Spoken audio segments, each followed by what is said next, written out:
सभी का स्वागत है साइंस की क्लास में। आज हमारा ये डे 4 है, तो स्टार्ट कर लेते हैं क्लास को। तो आइए, आज हम बात कर लेते हैं किसके बारे में? एक्वारेजिया के बारे में। तो हमारे पास है एक्वारेजिया, जिसको क्या बोलते हैं? अम्लराज बोलते हैं। तो इसको बोलते हैं अम्लराज। ठीक है, क्या होता है एक्वारेजिया? तो जो एक्वारेजिया है यह सान्द्र हाइड्रोक्लोरिक अम्ल एवं सान्द्र नाइट्रिक अम्ल का क्या होता है? मिश्रण होता है। अर्थात ये HCl प्लस HNO3, इसका क्या होता है? मिश्रण होता है, जिसमें HCl के तो कितने अणु होते हैं? 3 अणु होते हैं। और HNO3 का कितना अणु होता है? 1 अणु होता है, या मान लीजिए 1 भाग होता है। ठीक है, तो कभी भी आपको पूछे कि एक्वारेजिया अर्थात अम्लराज में HCl और HNO3 का अनुपात पूछे, तो वो कितना हो जाएगा? 3:1 हो जाएगा। अगर हमें पूछे क्या HNO3 अनुपात HCl का अनुपात पूछे, तो क्या हो जाएगा? तो HNO3 के कितने अणु हैं? 1, तो 1 लिख देंगे अनुपात। और HCl के कितने अणु हैं? 3, तो 3 लिख देंगे। ठीक है, ये होता अब क्या? एक्वारेजिया। अब ये एक्वारेजिया है, ये इतना प्रबल होता है कि ये सोने को भी गला सकता है। ठीक है, तो 3 भाग हाइड्रोक्लोरिक और 1 भाग क्या होता है? नाइट्रिक अम्ल होता है। और यह एक प्रबल संक्षारक होता है। मतलब ये प्लेटिनम व सोने जैसी धातु को भी क्या कर सकता है? गला सकता है। इतना ये क्या होता है? प्रबल होता है। ठीक है, तो इतना याद करना किसके बारे में? एक्वारेजिया, जिसको अम्लराज भी बोलते हैं। ठीक है, अगला क्वेश्चन देखिए। अगला हमारे पास आ रहा है, हमारे पास अधातु के बारे में पढ़ते हैं, जिसको बोलते हैं नॉन मेटल क्या होती है। तो वे तत्व जो इलेक्ट्रॉन ग्रहण कर ऋणायन बनाते हैं क्या कहलाते हैं? अधातु कहलाती हैं, नॉन मेटल कहलाती हैं। उदाहरण के लिए कार्बन है, ब्रोमीन है, ऑक्सीजन है, सल्फर है और हाइड्रोजन है। ये क्या है? अधातु हैं। ठीक है, तो ये हो गई है अधातु। अब अधातु के हम गुण पढ़ लेते हैं। तो नेक्स्ट हमारे पास आ रहा है अधातु के गुण अर्थात प्रॉपर्टीज। सबसे पहले हमारे पास आ रहा है अधातु, ये ठोस और गैस रूप में पाई जाती है, अर्थात सॉलिड व गैसेस फॉर्म में पाई जाती है। कौन? Non metal. अगला है आयोडीन है, ये क्या है? अधातु है, लेकिन एकमात्र ऐसी अधातु है जो चमकीली अवस्था में पाई जाती है। सामान्यतः अधातु जो होती है चमकीली नहीं होती है, लेकिन अपवाद क्या है? आयोडीन। आयोडीन एकमात्र अधातु है जो किस अवस्था में पाई जाती है? चमकीली अवस्था में पाई जाती है। ठीक है, ये ध्यान में रखना है। अगला है एकमात्र अधातु ब्रोमीन। ब्रोमीन भी क्या है? अधातु का अपवाद है। यानी अधातु देखें, ठोस व गैस रूप में पाई जाती थी, ठोस व गैस रूप में पाई जाती थी, लेकिन ब्रोमीन है ये किस रूप में पाई जाती है? द्रव अवस्था में पाई जाती है। ये कई बार क्वेश्चन आया हुआ है कि एकमात्र अधातु जो द्रव अवस्था में पाई जाती है वो क्या है? ब्रोमीन है। अगला देखिए, कार्बन का अपरूप कौन है? ग्रेफाइट। कौन है? ग्रेफाइट। और ये ग्रेफाइट क्या है? विद्युत का सुचालक है। सुचालक का मतलब होता है इससे होकर के जो करंट है अर्थात धारा है वो गुजरती है। सामान्यतः अधातु से जो धारा है वो प्रवाहित नहीं होती है, लेकिन ये अपवाद है कि कार्बन का जो अपरूप ग्रेफाइट है ये विद्युत क्या है? सुचालक है। अगला है हीरा, सबसे कठोरतम प्राकृतिक पदार्थ है। और हीरा है ये क्या है? कार्बन का अपरूप है। और ये क्या है? सबसे कठोरतम पदार्थ। कई बार क्वेश्चन आया हुआ है एग्जाम में कि सबसे कठोरतम प्राकृतिक पदार्थ कौन है? हीरा है। नेक्स्ट देखिए, अधात्विक ऑक्साइड जो हैं ये अम्लीय प्रकृति के होते हैं, अर्थात एसिडिक नेचर के होते हैं। तो ये हमने पढ़ लिया क्या? अधातु के गुण के बारे में। तो आपको यहां पर ध्यान रखना है कि कार्बन के क्या है? 3 अपरूप हैं। कार्बन के 3 अपरूप होते हैं। कौन कौन से हैं? पहला तो हो जाएगा हीरा, दूसरा हो जाएगा ग्रेफाइट, ग्रेफाइट, और तीसरा क्या हो जाएगा? तीसरा हो जाएगा फुलरीन। तो ये 3 हैं, जिसमें हीरा है ये क्या है? सबसे कठोर पदार्थ, सबसे कठोर पदार्थ है। और ग्रेफाइट क्या है? ये विद्युत का सुचालक है, विद्युत का सुचालक अर्थात कंडक्टर ऑफ इलेक्ट्रिसिटी है। ठीक है, आई होप समझ में आ गया होगा। आगे देखिए, आगे हम बात कर लेते हैं। हमारे पास आ रहा है एनोडीकरण। क्या रहा है? एनोडीकरण। तो एनोडीकरण क्या होता है? तो एल्यूमिनियम पर मोटी ऑक्साइड की परत बनाने की प्रक्रिया क्या कहलाती है? एनोडीकरण कहलाती है। यानी एल्यूमिनियम जो धातु होती है उस पर ऑक्साइड की परत बन जाती है। ये जो प्रक्रिया है, ये जो प्रोसेस है, वो एनोडीकरण कहलाता है। और ये मोटी ऑक्साइड की परत है, ये क्या करती है? तो ये क्या करती है? वायु के संपर्क में आने पर एल्यूमिनियम पर ऑक्साइड की पतली परत का निर्माण होता है। और ये पतली जो परत है, ऑक्साइड की पतली परत, ये एल्यूमिनियम को संक्षारण से बचाती है, कोरोजन से बचाती है। तो एल्यूमिनियम ऑक्साइड की परत इसे संक्षारण से क्या करती है? बचाती है। ठीक है, तो ये होता है एनोडीकरण के बारे में। आगे देखिए, आगे हमारे पास आ रहा अब आयनिक यौगिक। आयोनाइजेशन कंपाउंड क्या होते हैं, यौगिक क्या होते हैं? तो धातु से अधातु में इलेक्ट्रॉन स्थानांतरण से बने यौगिक को आयनिक यौगिक कहा जाता है। फॉर एग्जाम्पल, उदाहरण हमें दे रखा है सोडियम क्लोराइड और मैग्नीशियम क्लोराइड। तो सबसे पहले में हम ये एग्जांपल लेते हैं सोडियम क्लोराइड। सोडियम क्लोराइड का सूत्र क्या होता है? NaCl होता है, जिसको बोलते हैं साधारण नमक बोलते हैं या खाने का नमक भी बोलते हैं। अब देखिए, इसमें जो सोडियम है जिसको Na के द्वारा दर्शाते हैं, ये क्या है? धातु है। इसमें क्या है? धातु। और इसमें Cl है जो इसको बोला जाता है क्लोरीन, ये क्या है? अधातु है। तो ये हो गई है अधातु। और हमने बात की थी कि धातु किसको कहा जाता है? धातु उनको कहा जाता है जो इलेक्ट्रॉन त्याग कर धनायन बनाती हैं। क्या कहलाती हैं? धातु। तो जो सोडियम है ये एक इलेक्ट्रॉन का त्याग करता है, तो इस पर कौन सा चार्ज आ जाएगा?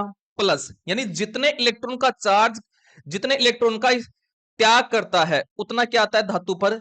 चार्ज आएगा, प्लस वाला चार्ज आएगा। तो एक इलेक्ट्रॉन का त्याग करता है तो एक क्या गया है? धनायन। अब देखिए क्लोरीन क्या, अधातु क्या करती हैं? अधातु जो है ये इलेक्ट्रॉन ग्रहण करके क्या करती हैं? ऋणायन बनाती हैं। तो क्लोरीन क्या पर, यहां पर क्या है? अधातु। क्लोरीन है ये एक इलेक्ट्रॉन ग्रहण करता है। तो जितना इलेक्ट्रॉन लिया जाता है किसी भी अधातु द्वारा उस पर उतना माइनस चार्ज आता है। तो ये एक इलेक्ट्रॉन ग्रहण करेगा तो एक माइनस आ जाएगा। ठीक है, तो इस प्रकार से किसका निर्माण हो जाएगा? जब इनको ऐड करेंगे तो क्या बन जाएगा? NaCl बन जाएगा। ठीक है, तो इस प्रकार से आयनिक यौगिक का निर्माण होता है। अब हम देख लेते हैं मैग्नीशियम क्लोराइड। तो मैग्नीशियम क्लोराइड का सूत्र क्या होता है? इसका सूत्र होता है MgCl2 होता है। अब इसमें Mg है जो मैग्नीशियम है, ये क्या है? धातु है। मैग्नीशियम 2 इलेक्ट्रॉन का त्याग करेगा तो इस पर कितना चार्ज आ जाएगा? +2 चार्ज आ जाएगा। ठीक है, क्लोरीन क्या है? यहां पर अधातु है और क्लोरीन कितना लेगा यहां पर? देखिए यहां पर जितना त्यागा जाता है उतना लिया जाता है। तो ये एक लेता है तो यहां पर 2 कर देंगे। ठीक है, ताकि ये बराबर हो जाए। तो प्लस, और ये बन जाएगा क्या? MgCl2। इस प्रकार से ये बन गया क्या? Magnesium chloride. आई होप समझ में आ गया होगा कि आयनिक यौगिक क्या होते हैं। अब हम बात करते हैं आयनिक यौगिकों के गुण के बारे में। तो नेक्स्ट हमारे पास आता है आयनिक यौगिकों के गुणधर्म अर्थात प्रॉपर्टीज। पहला हमारे पास है, ये सामान्यतया ठोस और थोड़े क्या होते हैं? कठोर होते हैं। तो आयनिक यौगिक जो होते हैं ये ठोस और कठोर होते हैं। दूसरा है, ये सामान्यतया भंगुर होते हैं। भंगुर का मतलब होता है जब इन पर चोट मारी जाती है तो ये क्या हो जाते हैं? बिखर जाते हैं। उनको बोलते हैं भंगुरता का गुण। और दाब ढालने पर ये क्या होते हैं? टुकड़ों में टूट जाते हैं। नेक्स्ट है, इनका गलनांक एवं क्वथनांक क्या होता है? अधिक होता है। अर्थात मेल्टिंग पॉइंट और बॉइलिंग पॉइंट क्या होता है? हाई होता है, क्योंकि इनमें मजबूत अंतर आयनिक आकर्षण बल पाया जाता है। मजबूत आकर्षण बल पाया जाता है। अभी हमने देखा था ना NaCl के बारे में। तो Na है और Cl है, जब ये बनेगा आयनिक यौगिक, तो इनके बीच में मजबूत आकर्षण बल पाया जाता है, जिसके कारण ये क्या होते हैं, इनका गलनांक और क्वथनांक क्या होता है, उच्च होता है, प्रबल होता है। नेक्स्ट है, ये वैद्युत संयोजक यौगिक जैसे जल में तो क्या होते हैं, घुलनशील होते हैं, लेकिन केरोसिन और पेट्रोल में क्या होते हैं, अविलेय होते हैं, इनसोल्यूबल होते हैं। ठीक है, तो ये क्या होते हैं, जल में तो घुलनशील है, लेकिन कैरोसिन हुआ है और इसके अलावा जो पेट्रोल हुआ है इसमें क्या होते हैं, अविलेय होते हैं, मतलब अघुलनशील होते हैं, घुलते नहीं है। नेक्स्ट है, ये विद्युत के चालक होते हैं, मतलब करंट के क्या होते हैं, चालक होते हैं। अब ध्यान रखना है कब होते हैं चालक है, मतलब जब ये गलित अवस्था में होते हैं, गलित अवस्था में, गलित अवस्था में तो क्या करेंगे, ये धारा का चालन करेंगे, धारा का चालन। क्यों, क्योंकि इसमें नेगेटिव और पॉजिटिव क्या हो जाते हैं, स्वतंत्र हो जाते हैं, फ्री हो जाते हैं, आयन फ्री हो जाते हैं गलित अवस्था में, क्योंकि आयनों का फ्री होना जरूरी है, तभी वो क्या करेंगे, धारा का चालन करेंगे। लेकिन ध्यान में रखना है, जब ये ठोस अवस्था में होते हैं, कौन, आयनिक यौगिक, तो ठोस अवस्था में ये धारा का चालन नहीं करते हैं, ठोस अवस्था में धारा का चालन नहीं करते हैं, धारा का चालन। क्यों, क्योंकि जो आयन होते हैं वो फ्री नहीं होते हैं, क्योंकि जो आयन होते हैं वही क्या करते हैं, धारा का चालन करते हैं। ठीक है, तो ये नहीं करते ठोस अवस्था में, ध्यान में रखना है। तो ये हो गया आयनिक यौगिकों के गुणधर्म। आगे देखें, आगे हमारे पास आता है अब भर्जन क्या है। ठीक है, भर्जन के बारे में पढ़ लेते हैं। तो सल्फाइड जो अयस्क है को वायु की उपस्थिति में अधिक ताप पर गर्म करने पर यह ऑक्साइड में परिवर्तित हो जाता है। इस प्रक्रिया को क्या कहते हैं, भर्जन कहते हैं। तो आपको ध्यान में क्या रखना है कि जो सल्फाइड अयस्क होता है उसको क्या करते हैं, किसकी उपस्थिति में, वायु की उपस्थिति में गर्म करते हैं, किसकी उपस्थिति में, वायु की उपस्थिति में गर्म करते हैं। तो यह किस में चेंज हो जाता है, ऑक्साइड में, ऑक्साइड में क्या हो जाता है, बदल जाता है। यह प्रक्रिया क्या कहलाती है, भर्जन कहलाती है। ठीक है, अब आगे हमारे पास आता है निस्तापन क्या होता है।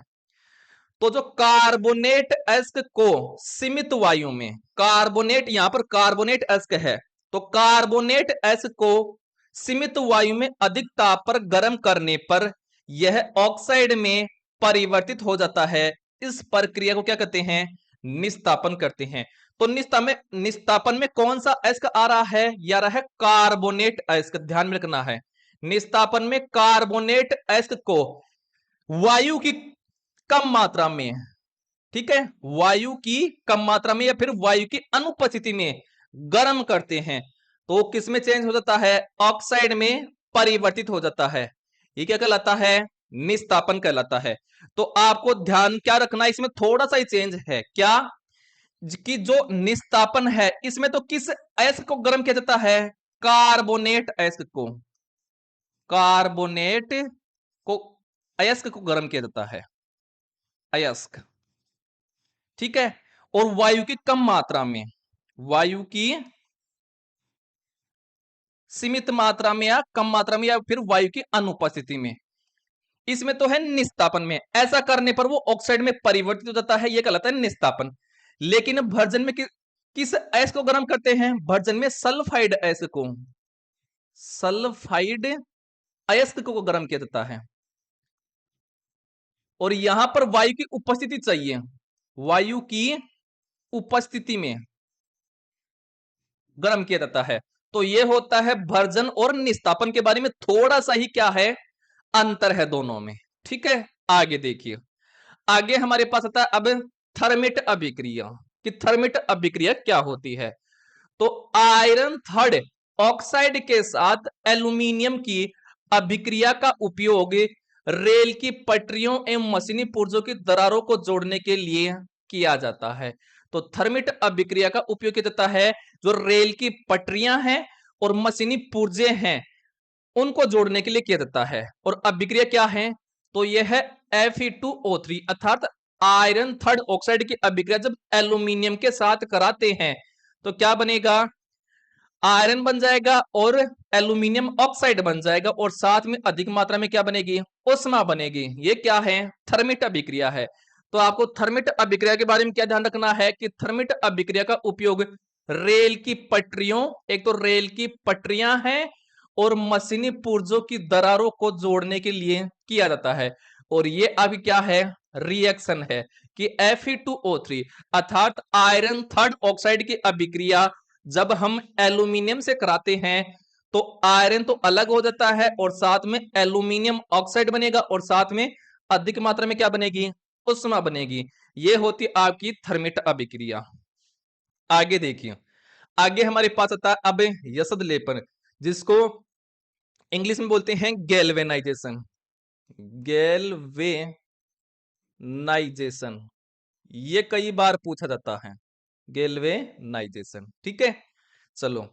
तो लोहे एवं इस्पात को जंग से सुरक्षित रखने के लिए उन पर जस्ते की पतली परत चढ़ाने की प्रक्रिया को क्या कहते हैं, यसद लेपन कहते हैं या फिर गैल्वेनाइजेशन कहते हैं। तो आपका यसद लेपन में क्या किया जाता है, आपका जो लोहा होता है या फिर क्या होता है, इस्पात होता है, इन दोनों पर क्या किया जाता है, जेडन, जिसको क्या बोला जाता है, जिंक बोला जाता है या फिर जस्ता, जिंक की परत चढ़ाई जाती है। इसको क्या कहते हैं, गैल्वेनाइजेशन बोलते हैं अर्थात यसद लेपन कहते हैं। क्यों चढ़ाई जाती है, ताकि ये जो परत है ये लोहे को किससे बचा सके, जिंक आपकी जो जो ये परत है ये किससे बचाती है, जंग से सुरक्षा करती है, जंग लगने से बचाती है, जंग लगने से ये क्या करती है, बचाती है, अर्थात लोहे पर जंग को नहीं लगने देती है। ठीक है, आगे हम बात कर लेते हैं अब मिश्र धातु क्या होती हैं, एलॉय जिसको बोला जाता है। तो दो या दो से अधिक धातुओं के सहमांगी मिश्रण को क्या कहते हैं, मिश्र धातु कहते हैं, एलॉय कहा जाता है। अर्थात ध्यान रखना है, कई बार ये क्वेश्चन आया है कि मिश्र धातु किस प्रकार का मिश्रण है, तो मिश्र धातु है ये सहमांगी मिश्रण है। किस प्रकार का मिश्रण है, सहमांगी मिश्रण है। अब देखिए आपको ध्यान में रखना है, पीतल एक क्या है, मिश्र धातु है, और पीतल किससे मिलकर बनी होती है, तांबा प्लस जस्ता, अर्थात हम इसको लिख सकते हैं Cu प्लस जेडन से मिलकर बनी होती है। कांसा है, कांसा है ये तांबा प्लस टिन से मिलकर बनी होती है, अर्थात इसको लिख सकते हैं Cu प्लस Sn से मिलकर बनी होती है। Sn है टिन का प्रतीक है। सोल्डर है ये किससे मिलकर बनी होती है, सीसा एवं टिन से मिलकर बनी होती है। सीसा का प्रतीक क्या होता है, Pb प्लस टिन का प्रतीक क्या होता है, Sn है। अब जो आपका ये सोल्डर है इसका उपयोग किसमें किया जाता है, तो इसका उपयोग किया जाता है, सोल्डर का जो उपयोग किया जाता है ये विद्युत तारों को वेल्डिंग करने के लिए किया जाता है। जो विद्युत तारों होते हैं उनका वेल्डिंग करने के लिए इसका उपयोग किया जाता है। तो इसमें इस स्लाइड में हमने पढ़ लिया है यसद लेपन अर्थात गैल्वेनाइजेशन और मिश्र धातु अर्थात एलॉय के बारे में हमने डिस्कस कर लिया है। आगे देखिए, आगे हमारे पास आता है अब अमलगम क्या होता है। ठीक है, तो अमलगम क्या होता है, यदि कोई एक मिश्र धातु पारा है, यदि कोई एक धातु पारा है तो इसके मिश्रण को क्या कहते हैं, अमलगम कहते हैं। मान लीजिए कोई मिश्र धातु है और उसमें पारा है तो ऐसी मिश्र धातु क्या कहते हैं, अमलगम कहते हैं। जैसे सोडियम अमलगम एक क्या है, मिश्र धातु है, एक मिश्र धातु है, तो इसमें क्या है, पारा है। जिस मिश्र धातु में पारा होगा उसको क्या बोलते हैं, अमलगम बोलते हैं। ठीक है, ध्यान में रखना है। तो NaHG ये क्या है, सोडियम अमलगम इसको बोला जाता है। और आपको ध्यान में रखना है HGS इसको क्या बोला जाता है, सिनेबार। ये कई बार क्वेश्चन पूछा है कि सिनेबार का सूत्र क्या होता है, HGS होता है। क्या होता है, HGS। ये HG इसको क्या बोलते हैं, पारा बोलते हैं, और इसी को क्या बोलते हैं, मरकरी बोला जाता है। पारा या मरकरी बोला जाता है। और पारा क्या है, ये धातु है और एकमात्र धातु है। ये पारा एकमात्र धातु है, एकमात्र धातु जो द्रव अवस्था में पाई जाती है, लिक्विड फॉर्म में पाई जाती है। ध्यान में रखना है, सामान्यतः धातु क्या होती हैं, ठोस अवस्था में पाई जाती हैं, लेकिन पारा धातु का अपवाद है कि पारा जो है ये द्रव अवस्था में पाई जाती है। तो ये होता है अब क्या, धातु और अधातु के बारे में। अगली क्लास में हम प्रमुख यौगिकों से संबंधित डिस्कशन करेंगे, जैसे हुआ बैंकिंग सोडा, साधारण नमक हुआ है, सोडियम हाइड्रोक्साइड हुआ है, धावन सोडा हुआ है, प्लास्टर ऑफ पेरिस हुआ है, जिप्सम हुआ है, क्योंकि आपके ये सिलेबस में है, एलडीसी के सिलेबस में, साइंस में। ठीक है, तो इसी प्रकार आप लगातार बने रहिए, हर एक टॉपिक आपके सामने इसी प्रकार से पढ़ाया जाएगा, क्योंकि हम इससे बाहर नहीं जाएगा साइंस का क्वेश्चन, क्योंकि हमारा कंटेंट है एनसीईआरटी और आरबीएससी की बुक से लिया गया है, ताकि किसी प्रकार की तकलीफ नहीं हो, क्योंकि जो अधीनस्थ बोर्ड होता है ये एनसीईआरटी और आरबीएससी की बुक से ही क्वेश्चन पूछता है। आई होप समझ में आ गया होगा। तो मिलते हैं अगली क्लास में नए टॉपिक के साथ, तब तक के लिए जय हिंद,